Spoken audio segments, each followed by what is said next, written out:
Yes, super challenging to play. Thomas Frank and Brentford, it's for different reasons. For sure, they do really well. So I'm not sure they're 100% happy with the season, but losing Ivan Toney, that player he was for them, is really is brutal. And yeah, but they are stable in the table. That's probably what Brentford wants. Getting through this situation, and then when he's coming back, using him again or whatever. And yeah, it's a specific side. It's well organized. Had a few problems in the season, I would say, to get used to the game without Ivan. But when you look in the table, they are in the middle with a tendency going up. So that's how it is. But it's well organized with sensational set pieces and all these kind of things. That's it. Really offensive players, really fast, counter-attacking, really good.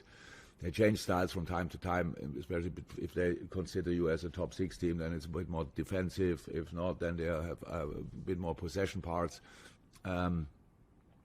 It's always interesting. It's always interesting to play them, and difficult as well. But it's Anfield, and we should use that. Do you see it as a particular help stuff in particular, and you would try and work it out as to why? Have you managed to work it out yet? Yeah, because we were there, but we were not there. It's like counter press is an impulse in the first moment, and then the last moment, the last step is the most important. So if you are there, you have to block the ball. We had situations where we were with 3 players against 1, but the one Luton player could get out. It just shows that the last % of conviction on that night was not there. No, the reason, I don't know why it was not there. I can just say it was not there. And we will change that, definitely. That's very important for the way we want to play. And besides that, I think when you look at watch it back, there's one team who should have won the game. That's us. We didn't use our chances. So then you cannot win a game. When we concede a goal, then you have to score at least 1 to get a point. And that's exactly what happened. But there's no bigger story behind it. It's just a game.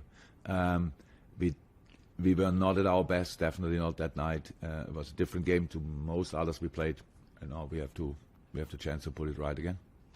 There were a few games, I guess, sort of like that. Endo, how has he adapted to what you're asking from your midfielders so far? Very, very good, very good. And yes, of course, Wataru is for us. It was all the time for us very important. That's again another part of football. You line up an 11, and they play well, and then you think the others don't do well. That's not true. That's not true. So thank God, Wataru makes steps every day. And that's important. And we had stories like this in the past. And now this year it looked like a little bit different, that players maybe fit in a bit quicker, but we had stories. I don't know, Andy Robertson didn't play for half a year. Nobody can remember it anymore, but it was like that. Other players as well had their struggles in the beginning, so that's all fine. Absolutely no problem. He didn't even struggle. It's just we play pretty good and successful. And it's super important for us. He played a lot of games. And then if he plays all the games, they say, but he's not starting in the Premier League. This has nothing to do with the Premier League over there. It's a little bit rhythm. But he will definitely start games in the Premier League, 100%. And now it's just important that we get through this period until the international break, and then after, especially, that we get through this with as little injuries as possible, because the games are coming thick and fast. It's crazy how many we have to play. And we need them all, and you will see them all. And we are together for a while. We are much better used to each other than we were. Things going in the right direction. We are not there yet. We are not as stable as I wish, but that's normal as well. Besides that, all fine. Other midfield options.